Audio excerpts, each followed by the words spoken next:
Недавно Николай заметил на своих охотничьих угодьях в тайге новую тигрицу с двумя детенышами.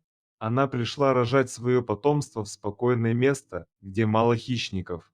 Хотя детеныши были еще маленькими, им угрожало много опасностей. Опытная тигрица всегда искала тихое место для рождения своих детенышей.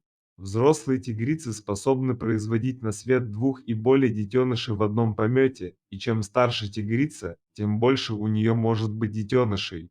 Николай знал о появлении нового обитателя в своем районе и делал все возможное, чтобы не пересекаться с ним в лесу. Он также не забывал подкармливать тигрицу, когда это было необходимо. Николай был охотником и лесничим. Он следил за порядком в лесу. Мужчина знал, что для тигрицы и ее детенышей нужно много еды. Сейчас ей сложно охотиться, и поэтому Николай решил помочь ей.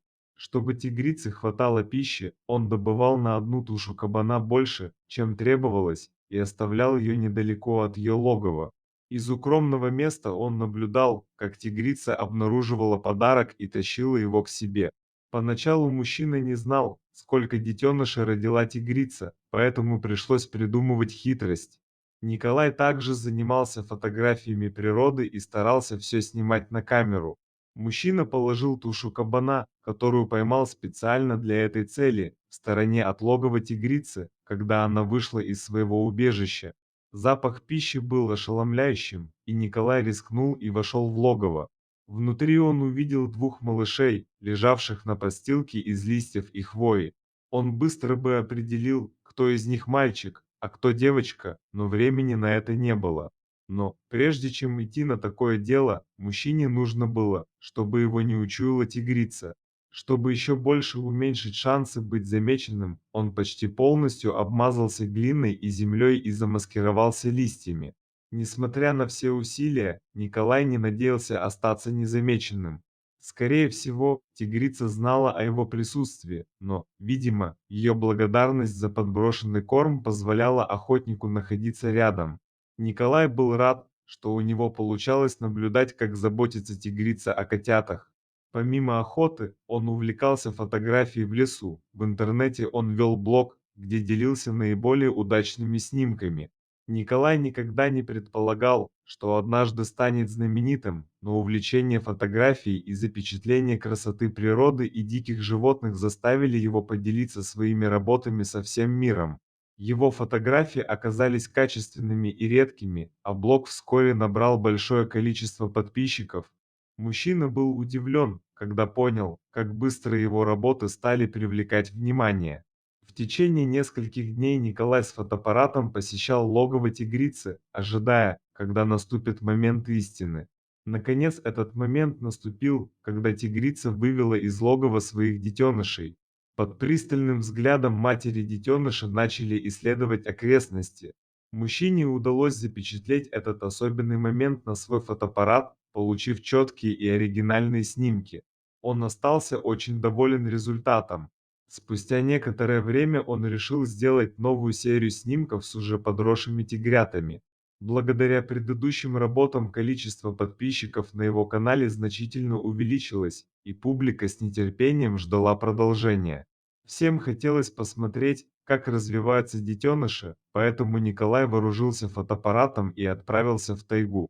Мужчина уже подходил к логову тигрицы, когда услышал душераздирающий крик одного из тигрят. Он ускорил шаг и увидел сквозь деревья, что большая медведица пытается схватить маленького котенка, который едва уклоняется от ее огромных когтей.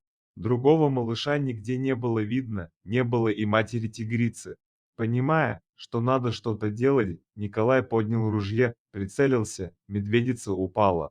Не раздумывая, мужчина подбежал к медведице, чтобы проверить, не ранен ли он ее. Детеныш никогда не видел человека и, понятно, был напуган. Он стал плакать еще громче и метаться по поляне, похоже, забыв, где находится его дом. К счастью, осмотрев детеныша издалека, Николай заметил, что видимых повреждений у него нет. Тигренок двигался уверенно и быстро, что свидетельствовало о том, что медведица не нанесла ему серьезных повреждений. Николай не заметил, что медведица снова встала. Мужчина не целился в медведицу, он просто ее оглушил, и та упала. У медведей плохое зрение, поэтому, услышав громкий звук, например, выстрел, они становятся очень пугливыми и могут потерять сознание, даже не поняв, что ранены. Николай был настолько сосредоточен на малыше, что забыл об этой особенности медведей. Мужчина услышал рык. Когда он обернулся, то был потрясен, увидев перед собой огромного медведя. Хищник стоял во весь рост, свесив передние лапы и широко раскрыв пасть. Дикий и страшный рев зверя вызвал у Николая волну страха. Хотя он и не был трусливым человеком, но в этот раз он почувствовал себя ошеломленным размерами и свирепостью медведя. При виде дикой силы зверя охотник испытал шок.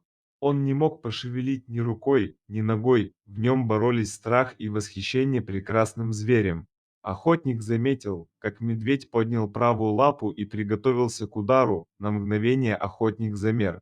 Мужчина оказался в опасной ситуации, думая, что его вот-вот убьет красивое и сильное животное. Вдруг из-за его спины вылетела тигрица и набросилась на медведя, повалив его на землю. Между животными завязалась ожесточенная схватка, в ходе которой медведь быстро пришел в себя и встал на задние лапы. Но тигрица не отступала. Осознав опасность, Николай быстро отступил в сторону, чтобы не привлекать внимание дерущихся животных. Затем он на мгновение обернулся, чтобы понять, куда идти, чтобы не упасть. Краем глаза он увидел нечто, что еще больше испугало его. Два тигренка сидели бок о бок, не сводя глаз с матери, возле входа в логово. Охотник Николай стал отходить в сторону, пока хищники не скрылись из виду.